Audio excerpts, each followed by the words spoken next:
about to leave. Already packing, come with me.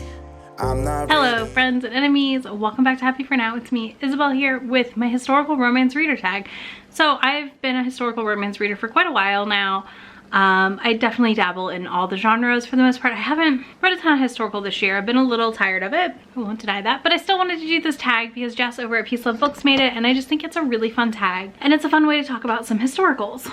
Our first question is, what was your first historical romance you ever read?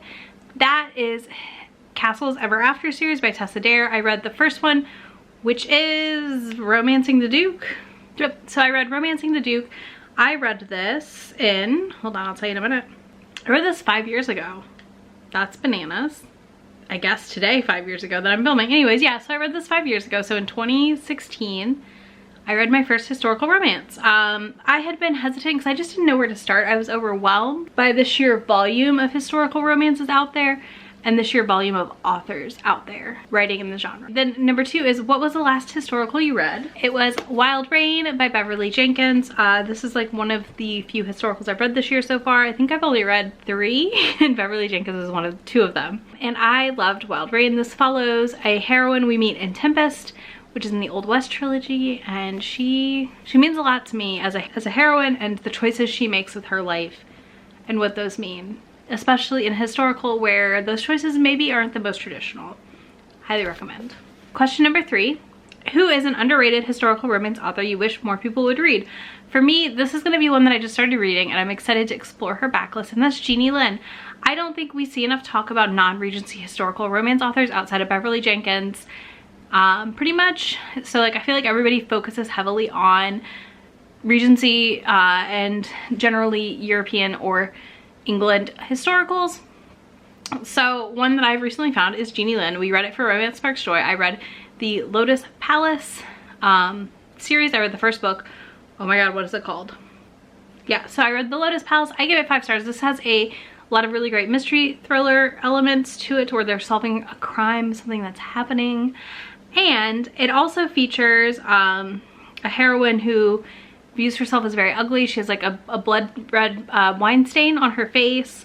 And it's set in China during one of the dynasties whose name I cannot think of, but it lived up to every single expectation I had.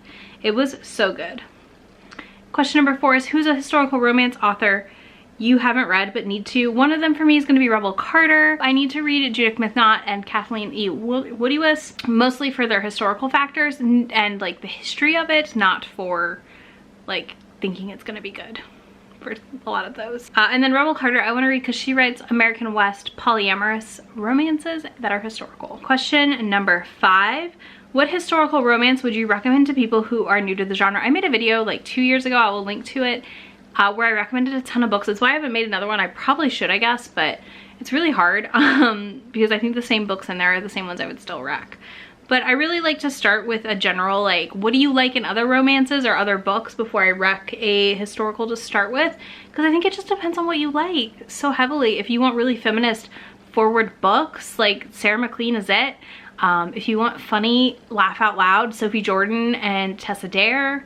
If you want more like angsty books, I don't know, I don't read those off the top of my head.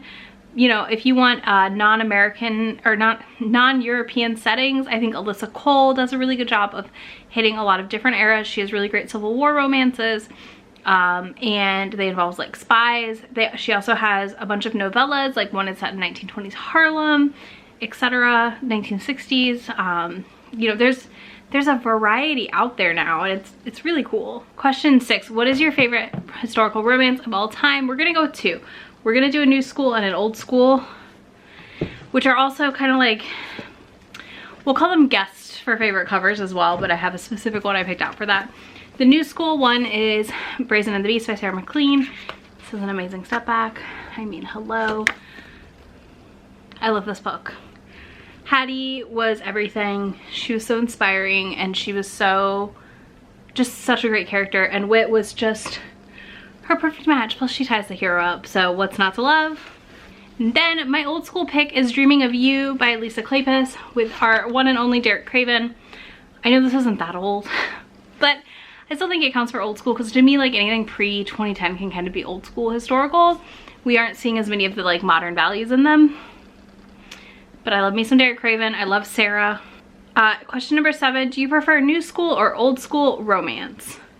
I am personally a new school romance fan 99.9% of the time. I like the fact that we are addressing issues in historical romance with these titles usually.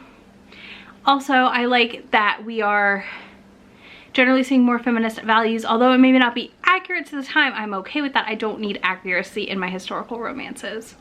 Question number 8, what are your favorite historical romance tropes? So this is a fun one. I definitely have to say that my tropes pretty much stay the same across the board. Grumpy Sunshine and bookish heroines are always a go-to. I love alpha heroes. I like a strong-willed heroine who's prickly maybe, kind of knows what she wants, isn't gonna take shit from somebody, but also that hero who's like gonna dish it right back. What are some of your favorite historical romance settings? For me, I honestly right now I'm thriving with non-Regency historicals. I'm tired of dukes and duchesses and viscounts, viscounts, whatever, and all that crap. I'm just tired of it. I'm not saying like I'll never read them again, because I will, and I have some on my TBR I want to read soon, but for the most part, I'm bored. I have read enough historical England settings that I'm bored. Like, I just don't want to read those anymore. So I'm really liking non-Regency, non-UK focused books. I do still enjoy Highlander romance. Medieval has been interesting to dip into here. Again, American historicals, the Caribbean historicals, things like that. The China with Jeannie Lin have all been really fun to visit. Question number 10 is, what is the oldest historical romance you own? So this is one I bought from the Ripped Bodice. They had like they have an Instagram where they sell like some older copies of stuff. And that is Patience and Sarah by Isabel Miller. So not only did I buy this because my name is on the cover, not my last name, but still. This is also a sapphic romance. It's from Mills and Boon, I believe, or a Fawcett Crest, which I think is part of Mills and Boon. I'm not positive. And this is about, yeah, two women falling in love.